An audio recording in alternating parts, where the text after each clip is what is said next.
ప్రభువైన యేసుక్రీస్తు నామములో మీ అందరికీ శుభములు తెలియజేస్తున్నాను.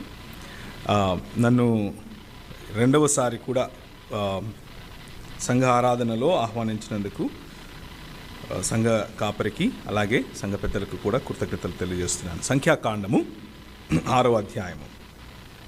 సంఖ్యాకాండం 6వ అధ్యాయం. యెహోవా నిన్ను ఆశీర్వదించి నిన్ను కాపాడునుగాక. యెహోవా నీకు తన సన్నిధిని ప్రకాశింపజేసి నిన్ను కరుణించునుగాక. యెహోవా నీ మీద తన సన్నిధి కాంతిని ఉదయింపజేసి నీకు సమాధానము కలుగు చేయునుగాక. ఈరోజు ఉదయం ఆరాధన సమయంలో కూడా ఈ వాక్య భాగాన్ని చూసుకున్నాం, కానీ వేరే కోణంలో చూసుకున్నాం.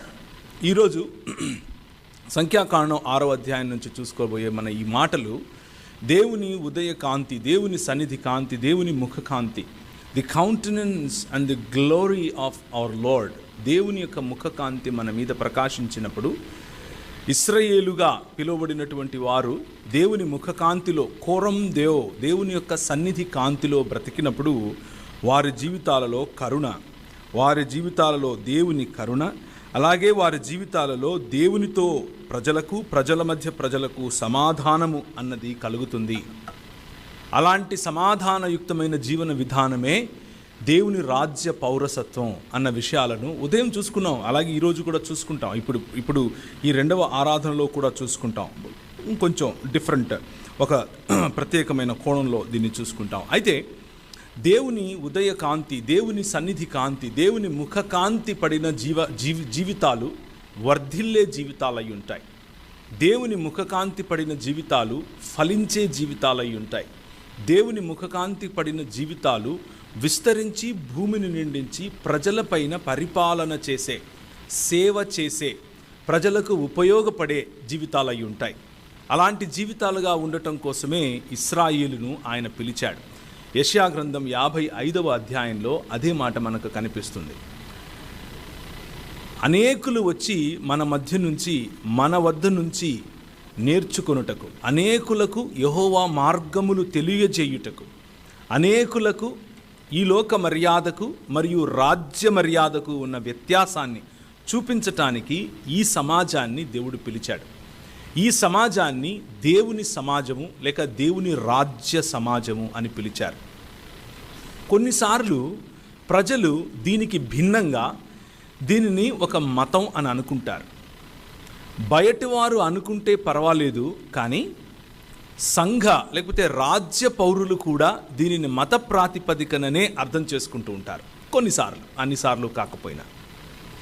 బయట ఉన్నటువంటి ఈ లోక మర్యాద చొప్పున నడుస్తూ ఉన్నటువంటి కుల సంఘాలు, ఈ లోక మర్యాద చొప్పున నడుస్తున్నటువంటి మత సంఘాలు, ఈ లోక మర్యాద చొప్పున నడుస్తున్నటువంటి భావజాలాలు, వాటితో సమానముగా మేము ఒక వర్గం, మేము ఒక శాఖ, మాది ఒక మత ప్రాతిపదికనో, కుల ప్రాతిపదికనో, సంఘ ప్రాతిపదికనో, డినామినేషన్ ప్రాతిపదికనో జీవించే ఒక సమూహం అని అనుకుంటాం. కానీ నిజానికి ప్రియమైనటువంటి దేవుని సంఘమా, మన పిలుపు కోరం దేవ్, మన పిలుపు దేవుని యొక్క ముఖకాంతిలో జీవించే పిలుపు, దేవుని యొక్క ముఖకాంతిని ప్రకాశింపచేసే పిలుపు, దేవుని యొక్క ముఖకాంతిలో యెహోవా ఏర్పరచినటువంటి విశ్వ మానవ జీవన విధానంలో జీవించటానికి ప్రభు మనల్ని పిలిచాడు. అదే నూతన ఇశ్రాయేలు అనంటే క్రొత్త సృష్టి పొందిన సమాజం ఈ సమాజం. గలతీయులకు రాసిన పత్రిక 6వ అధ్యాయంలో ఆఖరికి పైన ఉన్నటువంటి వచనం గనక మనం చూసుకుంటే, సున్నతి పొందుట ఎందైనను పొందకపోవుట ఎందైనను ఏమీ లేదు, కానీ క్రొత్త సృష్టి పొందుట ఎందే అంతా ఉంది. క్రొత్త సృష్టి, నూతన సృష్టిగా మారటం. నూతన సృష్టిగా మారటానికి గల కారణం ఆయన కనుదృష్టి మన మీద ఉండటం, ఆయన ముఖకాంతి మన పైన ప్రజ్వలింప చేయటం, ఆయన ముఖకాంతిలో మన జీవితాలను మనం సరిచేసుకుంటూ ఆ ముఖకాంతిని మన జీవితాలలో నుంచి 10 మందికి పంచటం. అలా 10 మందికి పంచినప్పుడు సమాజముల నిర్మాణముతో పాటు దేశముల, రాజ్యముల నిర్మాణం. ఇది ఇశ్రాయేలుకి ఇవ్వబడినటువంటి పిలుపు. ఈ నియమము చొప్పున బ్రతుకు నూతన ఇశ్రాయేలుకు, అనగా దేవుని ఇశ్రాయేలుకు శుభము కలుగునుగాక అని పౌలు చెప్తాడు. ఏ నియమము? మత ప్రాతిపదికన జరిగే జీవితం కాదు, నూతన సృష్టి అనే జీవితం, మారు మనస్సు పొందిన జీవితం, రూపాంతరము చెందిన ఆలోచన విధానం. ఈ లోక మర్యాదకు దేవుని రాజ్య మర్యాదకు ఉన్న వ్యత్యాసం, ఈ లోక మర్యాదలో ప్రజల నుంచి దోచుకునే ప్రయత్నం చేస్తారు. ప్రజలు పొరుగువాడి నుండి లబ్ధి పొందే ప్రయత్నం చేస్తారు. ప్రజలు పొరుగువాడిపైన ఆధిపత్యం, అజమాయిషీ చేసే ప్రయత్నం చేస్తారు. ప్రజలను విభజించుకుంటారు. ఈ లోక మర్యాదలో ప్రజలు తమను తాము హెచ్చించుకుంటారు. ఈ లోక మర్యాదలో ప్రజలు ధారాళముగా ఇవ్వలేని మనస్సు కలిగి ఉంటారు. ఈ లోక మర్యాదలో ప్రజలు క్షమించలేని మనస్సు కలిగి ఉంటారు. కరుణ చూపలేనటువంటి పరిస్థితిలో ఉంటారు. కానీ రాజ్య మర్యాద, ఆయన మార్గములు మన మార్గముల కంటే భిన్నమైనవి అని యెషయా గ్రంథం 55వ అధ్యాయం చెబుతుంది. ఆకాశముకు భూమి ఎంత దూరమో మీ ఆలోచనలకు నా ఆలోచనలు, మీ మార్గములకు నా మార్గములు అంత వ్యత్యాసం కలిగి ఉన్నాయి అని యెహోవా దేవుడు ప్రకటిస్తున్నాడు. అయితే ఆయన రాజ్యములో ఆయన మార్గములను అనుసరించి జీవించే సమాజముగా, ఆయన మార్గములలో కొనసాగే సమాజముగా ఉండాలి అనంటే దానికి కొన్ని షరతులు ఉన్నాయి. ఒకసారి నాతో పాటు బైబిల్ గ్రంథాన్ని తీయండి. బైబిల్ గ్రంథంలో యేసుక్రీస్తు ప్రభువు ఈ విధంగా చెప్పారు. ఆయన యందు నిలిచి ఉంటే తప్ప మనము ఫలించము అన్న విషయాన్ని చెప్పారు. నేను నిజమైన ద్రాక్షవల్లిని, నా తండ్రి వ్యవసాయకుడు. నాలో ఫలింపని ప్రతి తీగెను ఆయన తీసి పారవేయును. ఫలించు ప్రతి తీగె మరి ఎక్కువగా ఫలింపవలనని దానిలోనికి పనికిరాని తీగలను తీసివేయును. నేను మీతో చెప్పిన మాటను బట్టి మీరిప్పుడు పవిత్రులై ఉన్నారు. నా యందు నిలిచి ఉండండి, మీ యందు నేనును నిలిచి ఉంటాను. తీగ ద్రాక్షవల్లిలో నిలిచి ఉంటేనే గాని తనంతట తానే ఎలాగూ ఫలింపదో, అలాగే నా యందు నిలిచి ఉంటేనే కానీ మీరు ఫలించరు. ద్రాక్షవల్లిని నేను, తీగలు మీరు. ఎవడు నా యందు నిలిచి ఉంటాడో, నేను ఎవని యందు నిలిచి ఉంటానో వాడు బహుగా ఫలిస్తాడు. నాకు వేరుగా ఉండి మీరు ఏమీ చేయలేరు. ఎవడైనను నా యందు నిలిచి ఉండని ఎడల వాడు తీగ వలె బయట పారవేయబడి ఎండిపోతాడు. మనుషులు అట్టి వాటిని పోగు చేసి అగ్నిలో పారవేస్తారు, అవి కాలిపోతాయి. మనుషులకు ఆదర్శవంతముగా మనుషులను పోగు చేసి ఈ ద్రాక్షవల్లికి అంటు కట్టే విధంగా దేవుని ముఖారవిందము లేకపోతే దేవుని ముఖకాంతిలో బ్రతకమని మనల్ని పిలిచాడు ప్రభు అయిన యేసుక్రీస్తు. విశ్వమానవుడిగా లేకపోతే నూతన ఒకే ఒక్క శరీరముగా మానవులను నిర్మించటం కోసం, ఈ ప్రపంచమంతటినీ దేవుని యొక్క సన్నిధితో నింపటం కోసం ఆయన ప్రణాళిక కలిగి ఉండి తన కుమారుడైన యేసుక్రీస్తును మన వద్దకు పంపిస్తే, ఆ కుమారుడు మనకు ఏం చెప్తున్నాడు అనంటే, మీరు నమ్మారు, ఇప్పుడు మీరు సర్వ సృష్టిలోనికి వెళ్ళి ఈ సువార్త యొక్క కాంతిని ప్రకటించండి, అందరినీ శిష్యత్వంలోనికి కట్టండి అని చెప్పాడు. అయితే ఒకరిని కట్టటానికి ముందు శిష్యునికి ఉండాల్సినటువంటి లక్షణాలు, కూర్చున్నటువంటి నూతన సృష్టి సమాజానికి ఉండవలసినటువంటి లక్షణాలు, నూతన సృష్టి సమాజంలో ఉన్న ఇండివిజువల్ ప్రతి వ్యక్తికి ఉండాల్సినటువంటి లక్షణాలు క్రీస్తుతో అంటు కట్టబడి ఉండటం, క్రీస్తులో నిలిచి ఉండటం. క్రీస్తులో నిలిచి ఉండటం అంటే ఏమిటి అన్న ప్రశ్న మనకు వస్తుంది. ఆయన యందు నిలిచి ఉంటే ఫలిస్తాం అని చెబుతోంది దేవుని వాక్యం.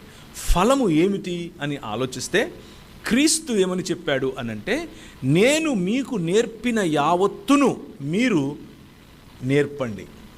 నేను మీకు ఏ విధంగా అయితే విధేయత నా తండ్రికి చూపించానో అలా నా మాటకు మీరు విధేయత చూపించండి. తండ్రి, కుమార, పరిశుద్ధాత్మ నామములోనికి బాప్తిసం ఇవ్వండి. నేను నేర్పినవన్నీ సమాజానికి నేర్పండి, సంఘానికి నేర్పండి, దేశములను ఆ విధంగా పట్టండి. దేశములను ఆ విధంగా శిష్యత్వంలో నడిపించండి అని చెప్పాడు. ఇది నూతన ఇశ్రాయేలుకున్నటువంటి పిలుపు.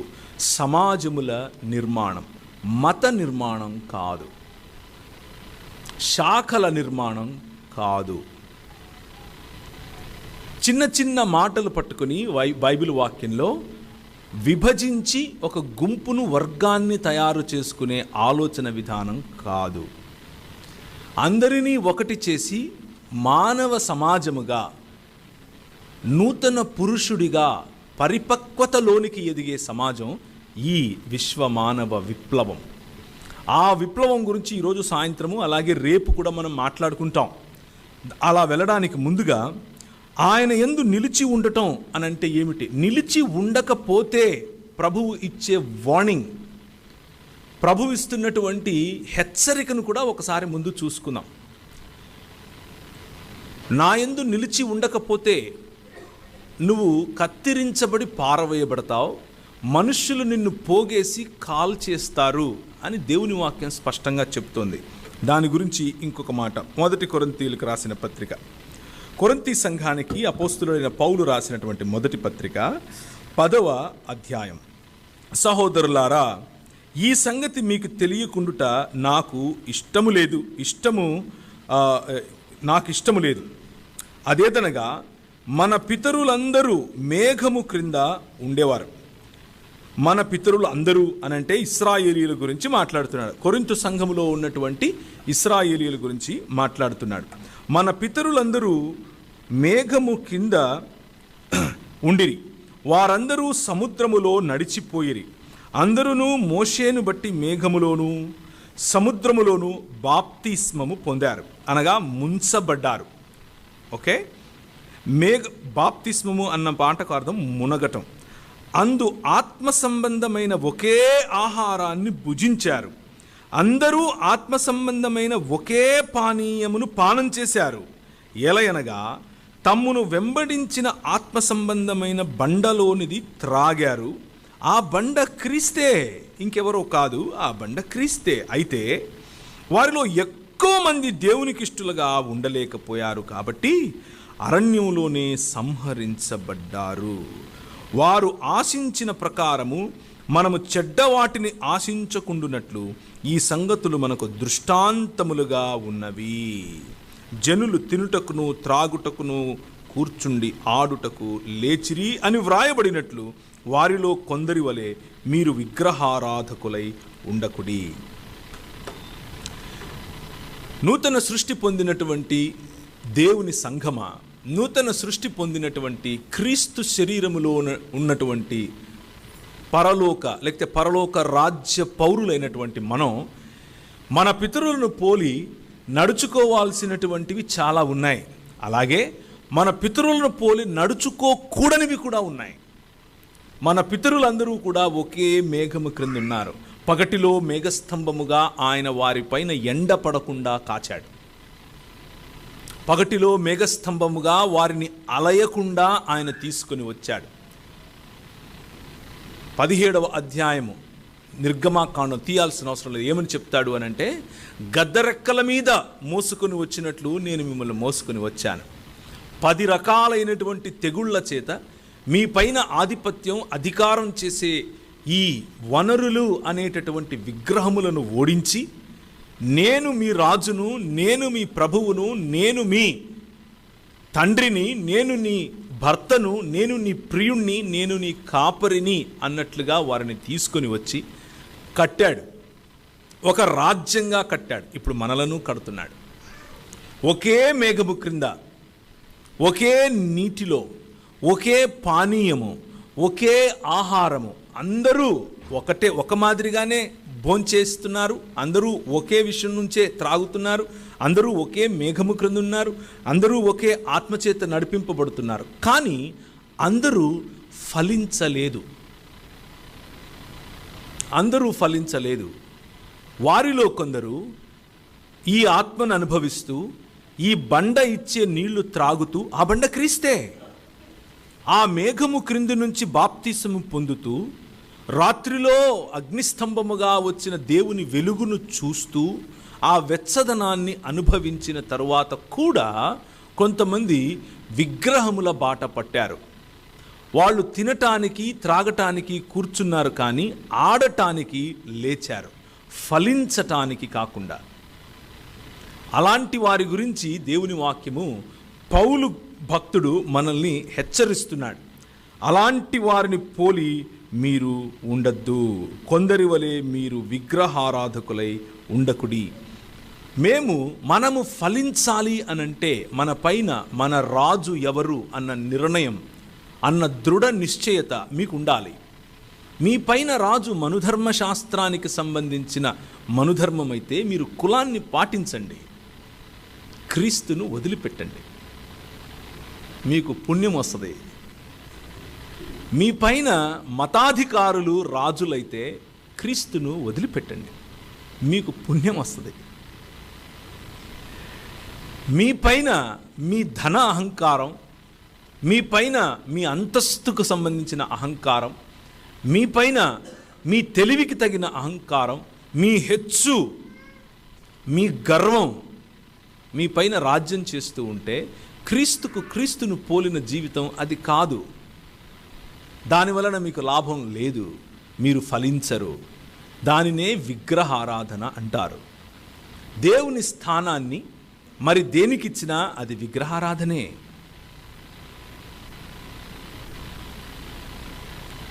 అలాంటి వారిని దేవుడు కనానులో ప్రవేశింపచేయలేదు, సంహరించాను అని చెప్తున్నాడు దేవుడే స్వయంగా. అనేకులు హతులయ్యారు. ఫలించటం దేవుడు మనకిచ్చినటువంటి బాధ్యతతో కూడిన ఆశీర్వాదం. ఈరోజు ఉదయకాలం నూతన సృష్టి పొందినటువంటి దేవుని రాజ్య పౌరులుగా ఉన్నటువంటి మీతో నా ప్రశ్న, మీరు ఫలిస్తున్నారా? మీరు ఫలించే చెట్టుగా, ఫలించే తీగగా క్రీస్తుకు కట్టబడి ఉన్నారా? ఈ ఫలములు ఏంటివి అన్న ఆలోచన చేస్తే ఆత్మ ఫలము మన జీవితంలో గురించి వ్రాయబడి ఉంది. ప్రేమ,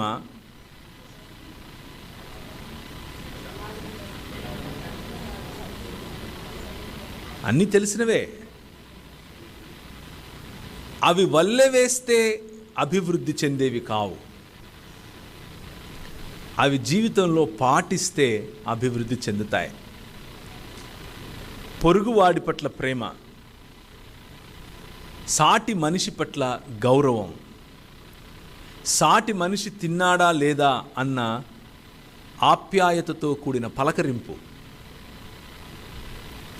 మతతత్వంలో అవతలి వాడిని చిన్న చూపు చూసే పరిసయ్యుల దృష్టి నుంచి బయటకొచ్చి సాటి మనిషిని ప్రేమించటం, గౌరవించటం, దీర్ఘశాంతంతో ఆ మనిషితో కలిసి నడవటం, శిష్యత్వంలో కట్టటం, కనికరము చూపించటం, న్యాయమును జరిగించటం. ఈ ఫలము ఈ సమాజంలో కనిపిస్తోందా? ఈ ఫలములు వస్తున్నాయా? మీ కుటుంబములో ఇటువంటి మంచి వాతావరణాన్ని మీరు పెంపొందించగలుగుతున్నారా అన్నది ప్రశ్న. అయితే ఇటువంటి వాతావరణాన్ని పెంపొందించాలి అన్నది మీ ఆలోచన అయితే there are 3 ways that you can do. 3 రకాలుగా, 3 మాధ్యమాల ద్వారా, లేకపోతే ఆయనలో నిలిచి ఉండాలి అంటే ఈ 3 మీ జీవితంలో ఉండాలి. మొదటిది, remain in his word.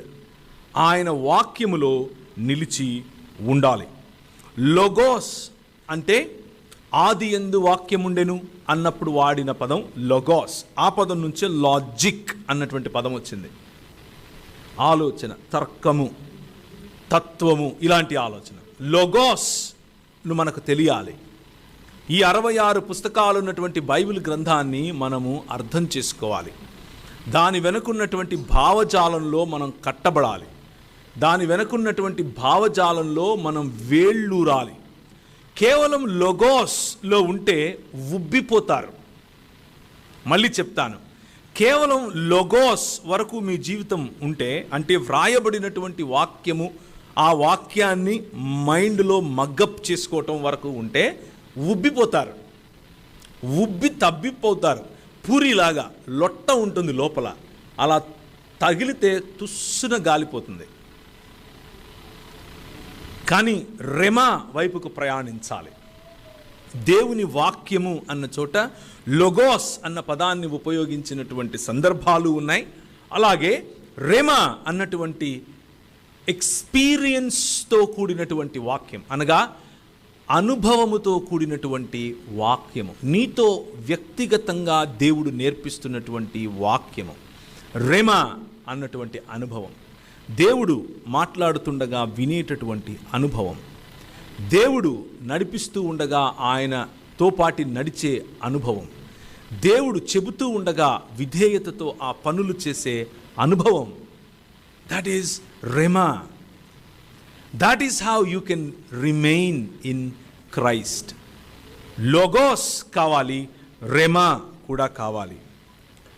Rhema నీ ఇష్టం వచ్చిందాన్ని నువ్వు మనసులో అనుకుని ఇది రెమా అని అనుకుండేవు. No no no no rhema always corresponds to the logos and logos only. Logos చెప్పేటటువంటి మాటతో ప్రతిసారి కూడా రెమా తప్పకుండా ఏకీభవించి తీరుతుంది. అలా ఏకీభవించకపోతే అది దేవుని వైపు నుంచి వచ్చినటువంటి మాట కాదు. సో ఈ అనుభవ జ్ఞానంలో మీరు దినదిన ప్రవర్తమానంగా క్రీస్తునందు ఇమిడి ఉన్నారా, అంటు కట్టబడి ఉన్నారా అన్నది ప్రశ్న. ఫలించాలంటే, దేవుని ముఖకాంతి మీ జీవితంలో నుంచి 10 మందికి వెళ్ళాలి అనంటే ఆయన యందు నిలిచి ఉండాలి. ఆయన యందు నిలిచి ఉండటం అనంటే వాక్యమందు నిలిచి ఉండటం. కేవలం లోగోస్లో కాదు, రెమాలో కూడా నిలిచి ఉండటం. మొదటి పేతురు రాసినటువంటి మొదటి పత్రిక 3వ అధ్యాయము 15వ వచనము. నిలిచి ఉంటే వాక్యములో మీరేం చేస్తారు అనంటే నిర్మలమైన మనస్సాక్షి కలిగిన వారై ఉంటారు. పరుల పట్ల, ఇతరుల పట్ల ప్రశ్నలు అడిగే వారి పట్ల, ముఖ్యముగా ఇంతకుముందు మన పాస్టర్ గారు చెప్పినట్లుగా వాక్యము ఇక్కడ సమృద్ధిగా ఉంది, కానీ మెల్లిమెల్లిగా అడ్డు అన్నది పెరుగుతూ వస్తోంది.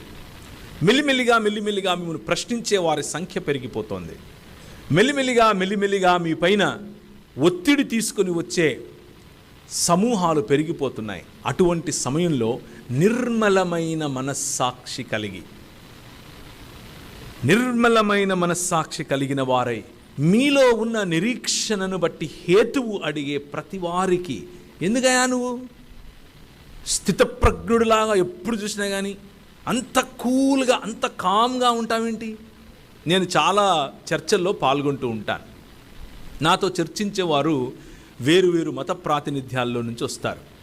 ముస్లింలు అవ్వచ్చు, హిందువులు అవ్వచ్చు, రాజకీయ నాయకులు అవ్వచ్చు, ఏథీయిస్టులు అవ్వచ్చు, వగేరా. వారు కొన్నిసార్లు చాలా కోపగించుకుంటారు, చాలా విరుచుకుపడే ప్రయత్నం చేస్తారు. ప్రవీణ్ గారు మీరు చేస్తున్న, కానీ నవ్వు చెక్కు చెదరకుండా, చిరునవ్వు చెక్కు చెదరకుండా వారితో మాట్లాడి వారు ఎంత ఇబ్బంది పడుతున్నా వారిని తిరిగి షేక్ హ్యాండ్ ఇచ్చి వారిని ఆలింగనం చేసుకోగలిగేటటువంటి మనసు, ప్రభు కృప, ప్రభువును ఆనుకుంటే వచ్చేటటువంటి వైఖరి, నిర్మలమైన మనస్సాక్షి కలిగిన వారై మీ నిరీక్షణను బట్టి హేతువు అడిగే ప్రతివాడికిని సాత్వికముతోనూ భయముతోనూ ఏం చెప్పాలి? సమాధానం చెప్పాలి. ఆ సమాధానం అన్నది రెమాతో రాదు, లోగోస్తో వస్తుంది. కేవలం లోగోస్ ఉంటే కూడా రాదు, రెమా కావాలి. ఒకసారి అనుకోకుండా నాకు హిందీ రాదు, ఏమీ రాదు. నేను కొత్తగా అప్పుడప్పుడే మధ్యప్రదేశ్లోని ఇందోర్ అనే పట్టణంలో పరిచర్య కోసం మిషనరీగా వెళ్ళాను. 11 సంవత్సరాలు అక్కడ ఉన్నాను. నేను వెళ్ళిన కొద్ది రోజులకే నన్ను ఒక స్థానికంగా ఉన్న టెలివిజన్ ఛానల్ వాళ్ళు పిలిచారు. నేను వెళ్ళాను, కూర్చున్నాను. వాళ్ళు ఇంటర్వ్యూ చేస్తూ, అవునండి మేము కాలుస్తాం, మీరు ఎందుకు పూడుస్తారు అని అడిగారు. అంటే చనిపోతే శవాన్ని, పార్థివ దేహం అంటాం కదా, మేమైతే కాలుస్తాం, మీరు ఎందుకు పూడుస్తారు అని అడిగారు. నేను ఎప్పుడూ చదవలేదు, నాకు తెలియదు, ఏం చెప్పాలో నాకు తెలియదు. కానీ తడువుకోకుండా, క్షణం తీరిక ఆలోచించకుండా నేను ఒక సమాధానం చెప్పాను. చెప్పిన సమాధానానికి నేనే నివ్వెరపోయాను. నాకే కనువిప్పు కలిగింది. అదేమిటి అనంటే, మా దేవుడు మమ్మల్ని మట్టి నుండి చేశాడు, తన స్వరూపమందు తన పోలిక చొప్పున చేశాడు. మట్టి నుంచి వచ్చిన మమ్మల్ని మట్టిలోనే అందుకే మట్టిలోనే కప్పి పెడతాం అని చెప్పాను. నేను బయటకు వచ్చి ఆలోచించాను, నేను ఎక్కడ చదివాను ఇది, నాకు ఎలా తెలుసు ఇది? నేను కేవలం ప్రభువును తెలుసుకుని తక్కువ సంవత్సరాలు, మహా అయితే 1.5-2 సంవత్సరాలు. నేను ఎలా చెప్పగలిగాను? Rhema, the spirit of the Lord, పరిశుద్ధాత్ముని యొక్క unction and anointing. If you want to remain in Christ, క్రీస్తు నందు నిలిచి ఉండాలి అని అంటే, practice the presence of the word of God in your life. దేవుని వాక్యమును నీ హృదయంలో, నీ జీవన విధానంలో ప్రతిరోజు తినేటటువంటి ఆహారంలాగా దాన్ని నువ్వు పాటించడం నేర్చుకో. అలా చేసినప్పుడు మీ హృదయాల్లో, అలా చేయటానికి మీ హృదయాల్లో క్రీస్తును ప్రభువుగా ప్రతిష్ఠించుకోవటం ముఖ్యం. నిర్మలమైన మనస్సాక్షి కలిగిన వారే మీలో ఉన్న నిరీక్షణను గూర్చి మిమ్మును హేతువడుగు ప్రతి వానికిని సాత్వికముతోనూ భయముతోనూ సమాధానము చెప్పుటకు ఎల్లప్పుడూ సిద్ధముగా ఉండి హృదయముల యందు క్రీస్తును ప్రభువుగా ప్రతిష్ఠించుడి. దిస్ ప్యాషన్, ఈ ప్యాషన్ ఈ నూతన సమాజానికి, నూతన సృష్టి అనే సమాజానికి, దేవుని ముఖకాంతిలో బ్రతుకుతున్న సమాజానికి ఎప్పుడొస్తుంది అనంటే, మీ హృదయముల యందు క్రీస్తు ప్రభువుగా ప్రతిష్ఠింపబడితే వస్తుంది.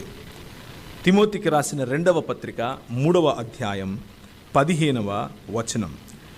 నీవు నేర్చుకొని రూఢి అని తెలుసుకొని ఎవరి వలన నేర్చుకుంటివో ఆ సంగతి తెలుసుకొని వాటి యందు నిలకడగా ఉండుము. 3వ అధ్యాయం 15 నుంచి. నిలకడగా ఉండుము కదా.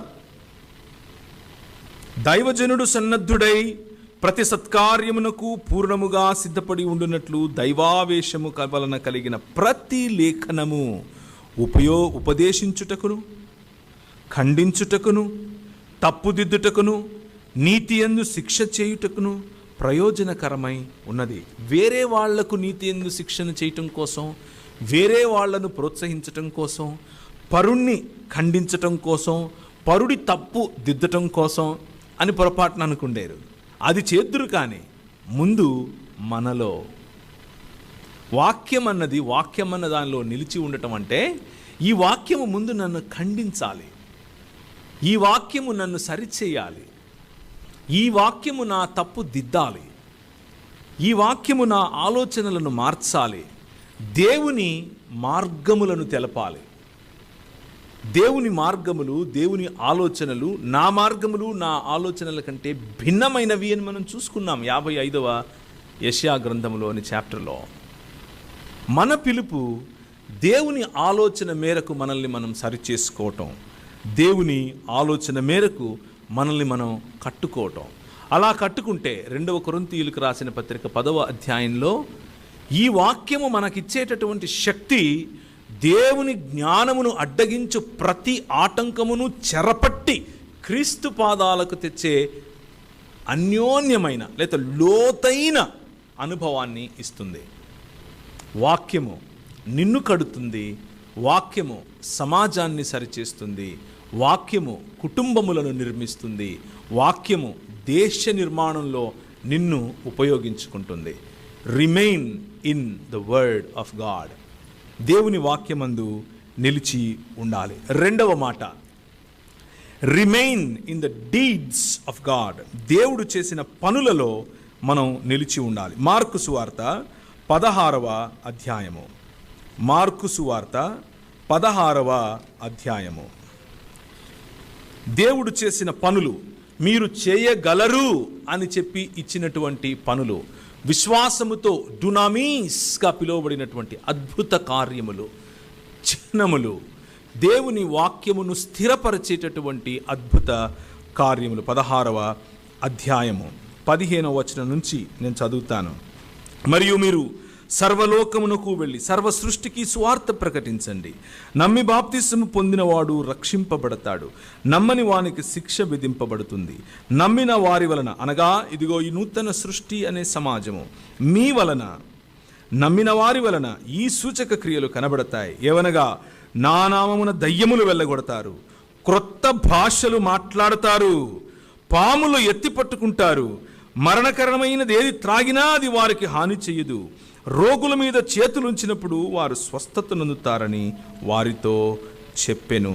ఇవేవి కూడా ఈలాగున ప్రభు అయిన యేసు వారితో మాట్లాడిన తర్వాత పరలోకమునకు చేర్చుకొనబడి దేవుని కుడిపార్శ్వమున ఆసీనుడైన వారు బయలుదేరి వాక్యం అంతటా ప్రకటించిరి. ప్రభువే వారికి సహకారుడై ఉండి వెనువెంట జరుగుచూ వచ్చిన సూచక క్రియల వలన వాక్యమును స్థిరపరచుచుండెను. To remain in the word, దేవుని వాక్యము వినుట వలన కలిగే విశ్వాసముందు ప్రబలాలంటే, బలంగా ఉండాలి అనంటే, సీక్ ఫర్ ద డునామీస్. ఈ అద్భుతములు ఆయన చేస్తాడు, మీ జీవితంలో చేస్తాడు, మీ ద్వారా చేస్తాడు. వాటిని నమ్మాలి, వాటి యందు నిలిచి ఉండాలి. ఇవి ఏదో ఒక డినామినేషన్కు సంబంధించిన వాక్యం అనుకుండేరు పొరపాటున ఒక రకమైనటువంటి ధోరణిలో ఉండే క్రైస్తవ సమాజానికి మాత్రమే ఈ అద్భుతాలు, ఈ స్వస్థతలు, ఈ దయ్యములను వెళ్ళగొట్టడం, ఈ పాములను ఎత్తి పట్టుకోవటం వంటి పనులు అనుకుండేరు. నో, ప్రతి విశ్వాసికి ఇచ్చినటువంటి వరం ఇది. అంత మాత్రమే కాదు, ఈ డునామీస్, ఈ గొప్ప కార్యాలు ఇటువంటి బాహ్యంగా కనిపించే చిహ్నాలు మాత్రమే కాదు. లూకాసు వార్త 6వ అధ్యాయం, లూకాసు వార్త 6వ అధ్యాయం 36వ వచనం, 36వ వచనం దేవుని వాక్యం ఇలా చెప్తోంది. కాబట్టి మీ తండ్రి కనికరము గలవాడై ఉన్నట్లు మీరు కనికరము గలవారై ఉండుడి. మీరైతే ఎట్టి వారిని గూర్చి నిరాశ చెందుకొనక మీ శత్రువులను ప్రేమించండి, మేలు చేయండి. 35లో శత్రువులను ప్రేమించండి, మేలు చేయండి, అప్పు ఇవ్వండి, అప్పుడు మీ ఫలము గొప్పదై ఉంటుంది, మీరు సర్వోన్నతుని కుమారులై ఉంటారు. ఆయన కృతజ్ఞత లేని వారి ఎడల, దుష్టుల ఎడల ఉపకారి అయి ఉన్నాడు. కాబట్టి మీ తండ్రి కనికరము గలవాడై ఉన్నట్లు మీరును కనికరము గలవారై ఉండండి. If you want to remain in Christ, క్రీస్తులో నిలిచి ఉండాలి అనంటే ఈ కార్యములలో నిలిచి ఉండండి. అద్భుత కార్యములు, ఆశ్చర్యకరమైన కార్యములు ఎంత అవసరమో కనికరం అంతే అవసరం, ప్రేమించటం అంతే అవసరం. దయ్యములను వెళ్ళగొట్టుట, పాములను ఎత్తిపట్టుకొనుట ఎంత అద్భుతకరమో ఒకరికి అప్పు ఇవ్వటం, ఒకరి బాధలలో, ఒకరి ఒంటరితనంలో, ఒకరి బలహీనతలో తోడు నిలవటం అంతే అద్భుతమైన పని. దానివలన వాక్యము స్థిరపరచబడుతుంది. స్థిరపరచబడే వాక్యాన్ని కనికరమైన తండ్రి నుంచి నేర్చుకుని కనికరమును చూపించటం కోసం ఉపయోగించాలి. 3వ మాట, రిమైన్ ఇన్ ది యాటిట్యూడ్. ఈ క్రీస్తు యేసుకు కలిగినటువంటి ఈ వైఖరి, ఈ ఆలోచన విధానంలో మనం నిలబడి ఉండాలి. ఫిలిప్పీలకు రాసినటువంటి పత్రిక, ఫిలిప్పీ పత్రిక 2వ అధ్యాయం. క్రీస్తు యేసునకు కలిగిన ఈ మనస్సును మీరును కలిగి ఉండండి. క్రీస్తులో నిలిచి ఉండటానికి, క్రీస్తులో అంటు కట్టబడి ఉండటానికి అవసరమైన 3వ మాట, ఆయన వైఖరిని కలిగి ఉండటం. ఆయన ఎటువంటి వైఖరి ఈ సమాజం పట్ల చూపించాడో ఆ వైఖరిని కలిగి ఉండటం. క్రీస్తు యేసుకు కలిగిన ఈ మనస్సును మీరును కలిగి ఉండండి. ఆయన దేవుని స్వరూపము కలిగిన వాడై ఉండి దేవునితో సమానముగా ఉండుట విడిచిపెట్టకూడని భాగ్యమని ఎంచుకొనలేదు, కానీ మనుష్యుల పోలికగా పుట్టి దాసుని స్వరూపమును ధరించుకొని తన్ను తానే రిక్తునిగా చేసుకున్నాడు. మరియు ఆయన ఆకారమందు మనుష్యునిగా కనబడ్డాడే గాని మరణము పొందునంతగా, అనగా సిలువ మరణము పొందునంతగా విధేయత చూపిన వాడై తన్ను తాను తగ్గించుకున్నాడు. విధేయత అన్నది that is the key for any Christian walk. క్రైస్తవ నడవడికలో విధేయత అన్నదే ఇలాంటి గొప్ప మందిరానికి ఉన్న ఆ తలుపు తీయటానికి అవసరమైన కీ, తాళపు చెవి. ఆ తాళపు చెవి లేకపోతే భూమి ఆకాశముల కలయిక అని చెప్పబడే పవిత్రమైన లేదా పరిశుద్ధమైన మందిరములోనికి ప్రవేశము, దేవునితో ముచ్చటించే భాగ్యము దొరకదు. ఒకే ఒక్క కీ, విధేయత. If you want to boil down the Christian life completely to one point, అన్నిటినీ సమీకరించి క్రైస్తవ జీవన విధానాన్ని ఒక్క మాటలో చెప్పాలి అనంటే విధేయతే. It is obedience, obeying the way Christ did. క్రీస్తు తన తండ్రికి ఏ విధంగా విధేయత చూపించాడో అటువంటి విధేయత. ఏంటా విధేయత? క్రీస్తుకును పోలిన జీవన విధానం అంటే ఏమిటి? ఆయన కలిగి ఉన్నదేదియు ఆయన లేకుండా కలుగలేదు అన్నటువంటి సృష్టికర్త.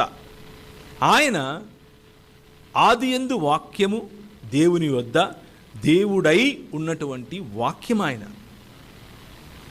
ఆది నుండి నేను రహస్యముగా మాట్లాడిన వాడను కాదు, అది అనగా ఆ ఆది పుట్టక ముందు నుండి నేను అక్కడ ఉన్నవాణ్ణి, ఇప్పుడు ప్రభువగు యెహోవాయు ఆయన ఆత్మయు నన్ను పంపెను అని 48వ యెషయా గ్రంథంలో ఉన్నటువంటి మాట ఈయన గురించే చెప్పారు. ఇంతవరకు మనం చదివాం, పగటిలో మేఘస్తంభముగా రాత్రిలో అగ్నిస్తంభముగా, మాకు దాహం కావాలి అంటే నీటిగా మేఘము క్రింద వారిని తీసుకుని వెళ్ళింది ఇంకెవరో కాదు, గద్దరెక్కల మీద మోసుకుని వచ్చినట్లు మోసుకుని వచ్చింది ఇంకెవరో కాదు, ఈయనే. కానీ ఈయన వైఖరి ఏంటి అని అంటే, ఈయనకున్నటువంటి పద్ధతి ఏమిటి అని అంటే, ఈయన మార్గములు చాలా వ్యత్యాసమై ఉన్నవి అని ఎందుకు అంటున్నాము అనంటే, ఈ లోకంలో ఏమీ లేని ఇస్తరాకు ఎగిరెగిరి పడుతుంది. మహా అయితే నీ బ్యాటరీ ఎంత?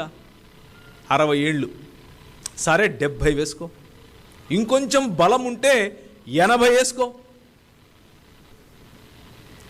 ఆ తర్వాత బ్యాటరీ ఉండదు, అయిపోతుంది. దానికే ఎంత మెరిసిపాటు, ఎంత అహం కోసం, హెచ్చు కోసం, పలుకుబడి కోసం, ప్రాధాన్యత కోసం, కుర్చీ కోసం, నా మాట నెగ్గాలి అన్న ఇగో కోసం, ఇంట్లో సంబంధాలు, ఇంట్లో సొంత భార్యాభర్తల నడుమ, పిల్లలు తండ్రుల నడుమ, పిల్లలు తల్లుల నడుమ, సమాజములో పొరుగువారి నడుమ లేనిపోని అక్కరకు రాని పనికి రాని వైషజాలు. ఆ వైఖరి దేవుని వైఖరి కాదు. ఆ వైఖరి ఈ లోక మర్యాద యొక్క వైఖరి. ఈ క్రీస్తు సృష్టికర్త అయ్యుండి, అన్నిటినీ చేసిన వాడయ్యుండి, తన్ను తాను రిక్తునిగా చేసుకునే వైఖరి. అన్నీ ఉన్న కుండ అయినప్పటికీ దాసుని పోలికగా వచ్చాడు. దాసుడు అంటే ఎవరంటే, ఆ రోజుల్లో తనకంటూ ఒక చిత్తం ఉండకూడదు. తన యజమాని చెప్పింది చేయాలి. తన యజమాని భోజనానికి కూర్చుంటే తువాలు కట్టుకొని, చేతిలో ఒక తువాలు పెట్టుకొని, తన యజమాని దగ్గర వంగి, మీకు ఇంకేమైనా తీసుకురమ్మంటారా, ఏమైనా చేయమంటారా, ఏమైనా తాగుతారా, ఏమైనా తింటారా అని అడిగేవాడు దాసుడు. యజమాని తిన్న తర్వాత తింటాడు. యజమాని తిన్న తర్వాత మిగిలితే తింటాడు. దాసుడు యజమాని పడుకోక ముందు పడుకోడు. దాసుడు యజమాని అలసిపోతే యజమానికి తన ఒంటికి కావలసినటువంటి కంఫర్ట్నిస్తాడు. ఇవన్నీ చేసేవారు ఆ రోజుల్లో దాసుడు. బేసిక్గా చెప్పాలి అని అంటే, మన భాషలో దాసుడు అన్నదానికి మన ఇంట్లో పనివాడు. ఇప్పుడు మన ఇంట్లో పనివారిని కూడా మనం అలా చూడం. కానీ సృష్టికర్త అయినటువంటి క్రీస్తు, సృష్టిని నడిపించేటటువంటి క్రీస్తు మన కోసం ఆయన వైఖరి ఏమిటి అంటే, దాసుని స్వరూపమును దాల్చి ఎంత తగ్గించుకోవటం అనంటే, సిలువ మరణము పొందినంతగా తగ్గించుకోవటం. సిలువ మరణము పొందినంతగా తగ్గించుకున్నాడు కాబట్టి ఆయన ఎదుట ప్రతి మోకాలు వంగింది. ప్రతి నాలుక ఆయనను ప్రభువు అని చెప్పింది. తగ్గింపులో అధికారం ఉంది. తగ్గించుకోవటంలో పరిపాలన ఉంది. తగ్గించుకోవటంలో దేవుని ముఖకాంతి ఉంది. తగ్గింపు జీవితంలో ప్రజలపైన ప్రభావవంతమైన పరిచర్య దాగి ఉంది అన్న విషయాన్ని స్పష్టంగా చెప్పాడు. నా రాజ్యంలో నువ్వు ముందుండాలి అని అనుకుంటే అందరికంటే వెనక నిలబడాలి. నా రాజ్యంలో నువ్వు ఏలికగా ఉండాలి అని అంటే అందరికీ సేవకుడు అవ్వాలి అని అన్నాడు. ఒక ఆయన, ఇద్దరు జబదయి కుమారులు, రైట్ హ్యాండ్ ఒకడు, లెఫ్ట్ హ్యాండ్ ఒకడు వచ్చారు. వస్తే అని అన్నారు. ఆయన అన్నాడు, నువ్వు ఏమడుగుతున్నావు, మీకు అర్థం కావట్లేదు. నేను తాగే గిన్నె మీరు తాగగలరా? నేను ఎత్తుకునే సిలువ మీరు మోయగలరా? నా శ్రమలు మీరు అనుభవించగలరా? వీళ్ళు బేరీజు వేసుకోకుండానే చేస్తాం అంటున్నారు. ఒకవేళ మీరు చేస్తారేమో కానీ నా కుడి పార్శ్వము, నా రైట్ హ్యాండ్, నా లెఫ్ట్ హ్యాండ్ అనేది నా చేతిలో లేదు, నీ చేతిలోనే ఉంది, నీ వైఖరిలోనే ఉంది. నా యందు నిలిచి ఉండాలి అని అంటే అది నేను కాదు చేయాల్సింది, నువ్వే చేయాలి. నీ వైఖరి హెచ్చుకుపోయే వైఖరా? నీ వైఖరి దోచుకునే వైఖరా? నీ వైఖరి అవతలి వాడిపై రాజ్యం చేయాలన్న తాతహలాడే వైఖరా? నీ వైఖరి గర్వమా? నీ వైఖరి అంతస్తు, ఆస్తి, కులం, ధనం, చదువు చూసి నిన్ను నువ్వు హెచ్చించుకునే వైఖరా? లేక అన్నీ ఉన్నా కానీ తనను తాను తగ్గించుకుని వచ్చిన క్రీస్తును పోలిన వైఖరా? ప్రియమైనటువంటి క్రైస్తవ సంఘమా, ఈరోజు ఉదయకాల సమయంలో 3 విషయాలు నేను మీకు గుర్తు చేశాను. టు రిమైన్ ఇన్ క్రైస్ట్, క్రీస్తు నందు నిలిచి ఉండటం అనంటే మొదటిది ఆయన వాక్యమందు నిలిచి ఉండాలి. రెండవది ఆయన పనుల యందు నిలిచి ఉండాలి. మూడవది ఆయన వైఖరిలో నిలిచి ఉండాలి. ఇలా జీవించినప్పుడు ఏ సాక్రిఫిషియల్ లైఫ్ అనేది అలవాటవుతుంది. త్యాగపూరితమైనటువంటి జీవన విధానం అలవాటవుతుంది. మనకు ఉన్నా లేకపోయినా ధారాళంగా ఒకరికి పెట్టడం అలవాటవుతుంది. సద్దన్నం పెట్టే సంస్కృతి నుంచి బయటకు వస్తాం. మనం తినలేనిది ఒకరికి ఇచ్చే సంస్కృతి నుంచి బయటకు వస్తాం. ధారాళంగా ఆశీర్వదించే త్యాగపూరితమైనటువంటి ఆలోచనలోనికి మనం వస్తాం. నేను అందరి విషయమున స్వతంత్రుడనై ఉన్నను, ఎక్కువ మందిని సంపాదించుకోవడం కోసం అందరికీ నన్ను నేను దాసునిగా చేసుకున్నాను. యూదులను సంపాదించుకోవడం కోసం యూదులకు యూదుని వలె ఉన్నాను. ధర్మశాస్త్రము లేని వారిని సంపాదించుకోవడం కోసం నేను ధర్మశాస్త్రమునకు లోబడిన వాడను కాకపోయినను ధర్మశాస్త్రానికి లోబడిన వాడిలాగే ఉన్నాను. దేవుని విషయమై ధర్మశాస్త్రము లేనివాడును కాదు కానీ క్రీస్తు విషయమై ధర్మశాస్త్రానికి లోబడిన వాడిని. అయినను ధర్మశాస్త్రము లేని వారిని సంపాదించుకోవడం కోసం ధర్మశాస్త్రము లేని వారికి ధర్మశాస్త్రము లేనివాడి వలే అయ్యాను. బలహీనులను సంపాదించుకోవడం కోసం బలహీనులకు బలహీనుని అయ్యాను. ఏ విధము చేతనైనా సరే కొందరిని రక్షించాలని అందరినీ అన్ని విధాల వాడై నేను ఉన్నాను. మరియు నేను సువార్తలో వారితో పారివాలనగుటకై దాని కొరకే సమస్తము చేయుచున్నాను. ఇది పౌలు వైఖరి. బలహీనులను సంపాదించుకోవాలంటే బలహీనునిగా అవుతాను. పేదవాణ్ణి సంపాదించుకోవాలంటే పేదరికంలో ఉండటానికి నాకు ఇష్టమే. నేను 11 సంవత్సరాలు మిషనరీగా ఉత్తర భారతదేశంలో ఉన్నప్పుడు ప్రతి శనివారం సాయంకాలం వెళ్ళిపోయేవాడిని. భీలు, బిలాల, కోర్కు, గోండు, బారేలా ఇలాంటి తెగలు, వనవాసులు అంటే ఆదివాసీల మధ్యకు వెళ్ళేవాడిని. వాళ్ళు వెళ్ళంగానే పాద్రి సాబ్ ఆయ్యే బయటి అని బాగా సత్కరించేవారు, కూర్చుండబెట్టేవారు. వాళ్ళు పనులు చేసుకుని వచ్చి అలసిపోయి ఉంటారు కాబట్టి చీకటి పడిన తర్వాత మీరు పడుకోండి అంటారు. నేను పడుకుంటాను. వాళ్ళు నిప్పు పెట్టి నిప్పు చుట్టూ నాట్యం చేస్తారు, పాటలు పాడుకుంటూ, క్రీస్తుకు సంబంధించిన పాటలే. 1 గంట 2 గంటలు నాట్యం చేసిన తర్వాత డ్యాన్సులు వేసి పాటలు పాడిన తర్వాత పాదిసాబ్ ఉఠియే అంటారు, లేయి అంటారు. నన్ను లేపి 2 గంటలకు తక్కువ లేకుండా వాక్యం చెప్పమంటారు. చెప్పేవాడిని. మళ్ళీ నన్ను పడుకోబెట్టేవాళ్ళు. అక్కడే పక్కనే పొయ్యి ఉండేది.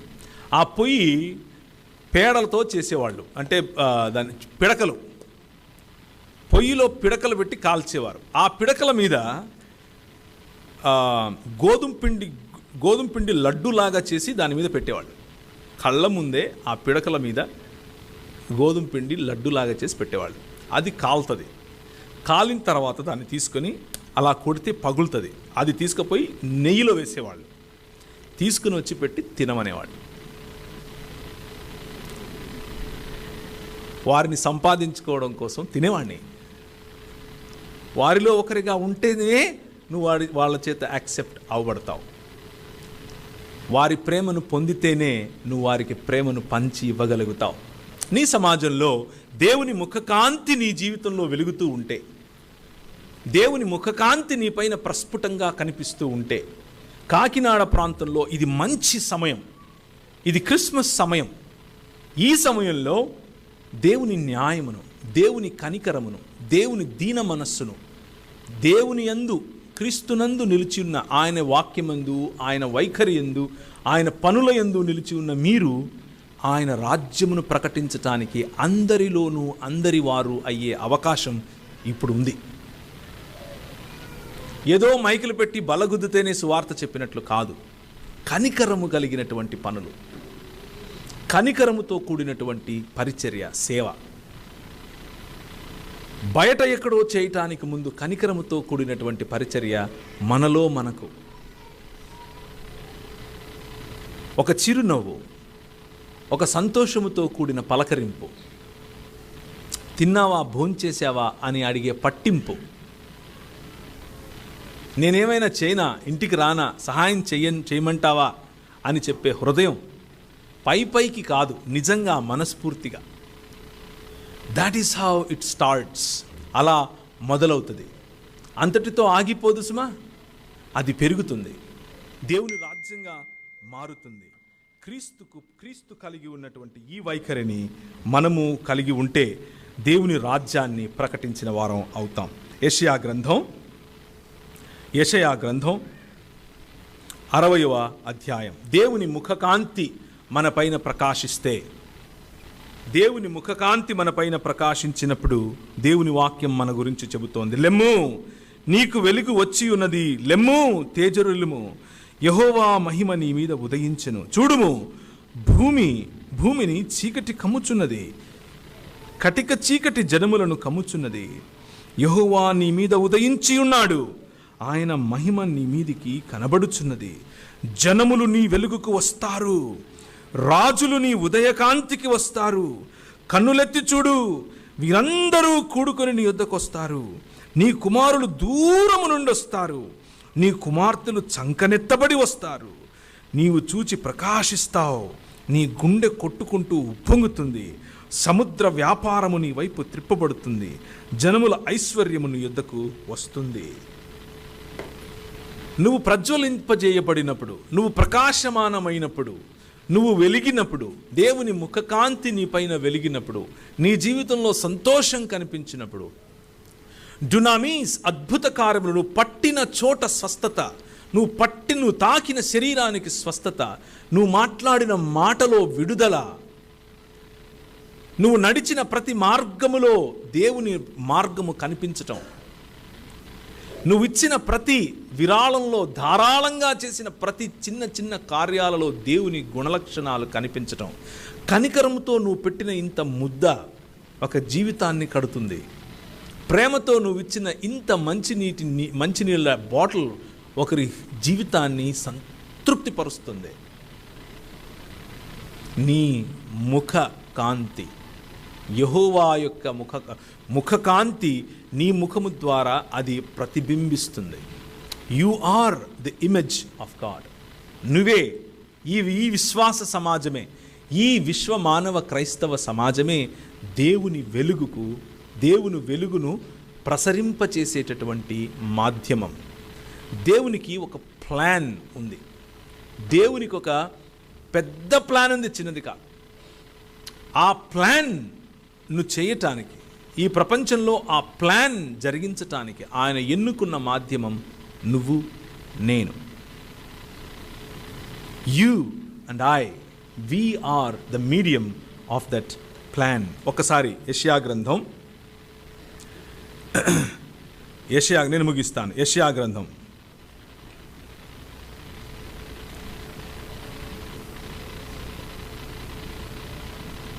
యెషయాలోనికి వెళ్ళటానికి ముందు హబక్కూకు గ్రంథం తీయండి. హబక్కూకు 2:14.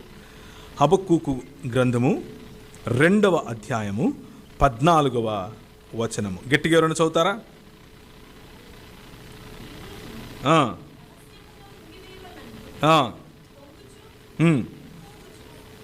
హబక్కూకు 2:14. హబక్కూకు గ్రంథము 2:14. ఏలయనగా సముద్రము జలములతో నిండి ఉన్నట్లు భూమి యెహోవా మహత్యమును గూర్చిన జ్ఞానముతో నిండి ఉండాలి. This is the plan of God. దేవుని యొక్క ప్రణాళిక ఇది. దేవుడు ఊరికే దీన్ని చేసి ఇక్కడ వదిలిపెట్టి వెళ్ళడం కోసం ఈ ప్రపంచాన్ని చేయలేదు. యెషయా గ్రంథం 45. యెషయా గ్రంథం 45:18. యెషయా గ్రంథం 45వ అధ్యాయం 18వ వచనం. ఆకాశములకు సృష్టికర్తయగు యెహోవాయే దేవుడు. ఆయన భూమిని కలుగజేసి దానిని సిద్ధపరచి స్థిరపరచాడు. నిరాకారముగా ఉండునట్లు ఆయన దాన్ని సృజింపలేదు, నివాస స్థలముగా ఉండునట్లుగా దానిని సృజించాడు. ఇది ఆయన plan. He wants you to take care of this world. నివాస స్థలముగా ఉండేలా. మతం దీన్ని నాశనం చేసి ఆయన నిన్నెక్కడికో తీసుకెళ్తాడు అని చెప్తుంది. కానీ ఈ మార్గం, దేవుని రాజ్యం ఇక్కడ ఆయన స్థాపించి సిద్ధపరచి స్థిరపరచి నివాసయోగ్యముగా చేసే ఆయన ప్రణాళికను చెప్తుంది. సంఖ్యాకాండం 14వ అధ్యాయం 21. సంఖ్యాకాండం 14వ అధ్యాయం 21వ వచనం.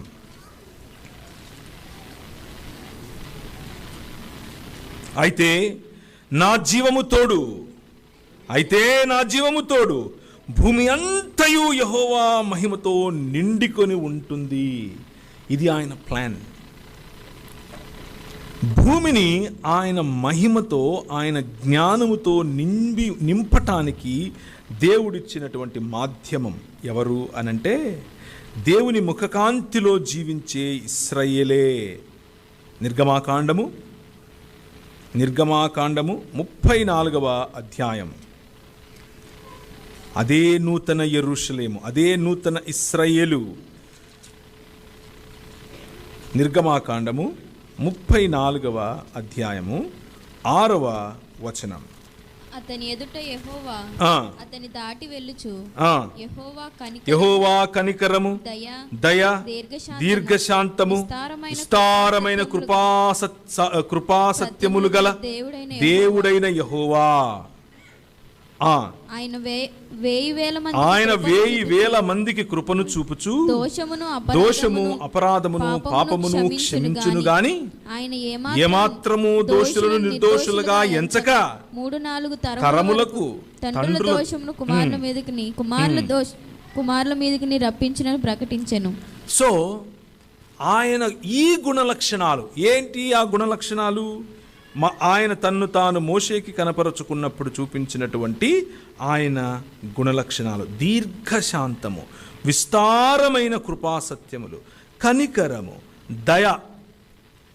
వీటిని ప్రసరింపచేయటానికి, వీటిని ప్రజలలో ప్రసరింపచేయటానికి ఏర్పరచుకున్నటువంటి సమాజమే ఇశ్రాయేలు సమాజం. అందుకనే వారిని యాజకులైన, అయితే రాజులైన యాజకులు అని అన్నారు. అందుకనే మనలను పేతురు రాసిన పత్రికలో మీరు ఏర్పరచబడిన సమాజము, రాజులైన యాజక సమాజము అని పిలిచాడు. మిమ్మును చీకటిలో నుండి ఆశ్చర్యకరమగు వెలుగులోనికి పిలిచిన వాని గుణాతిశయములను, ఈ గుణములను ప్రచురపరిచేందుకు ఎన్నుకున్నటువంటి, ఏర్పరచబడినటువంటి సమాజము మీరు. నిలిచి ఉండటానికి వాక్యములో నిలిచి ఉందాం. వాక్యములో రెమా మరియు లోగోస్లలో నిలిచి ఉందాం. కార్యములలో అంటే పనులలో నిలిచి ఉందాం. అద్భుత కార్యములు, అలాగే కనికరముతో కూడిన కార్యముల్లో నిలిచి ఉందాం. వైఖరిలో నిలిచి ఉందాం, తగ్గింపులో నిలిచి ఉందాం, సంపాదించుకోవటం కోసం ఆ వైఖరిలో నిలిచి ఉందాం. అలాంటి త్యాగపూరితమైన జీవన విధానాన్ని అలవరుచుకున్నటువంటి నూతన ఇశ్రాయేలుకు శుభము కలుగునుగాక. అలాంటి నూతన ఇశ్రాయేలుతో మనము ఈ మాటలు చెప్పాలి.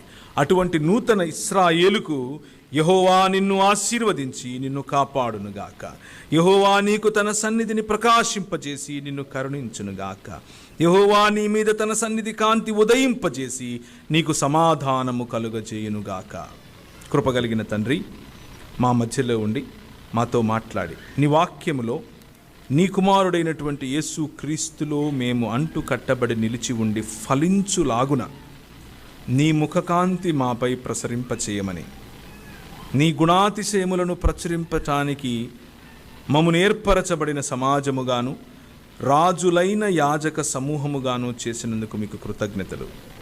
ఈ క్రిస్మస్ సీజన్లో నీ గుణాతిశయములను ప్రచురించే భాగ్యాన్ని, బాధ్యతను మాకు దయచేయమని యేసు నామమున ప్రార్థిస్తున్నాం తండ్రి. ఆమేన్.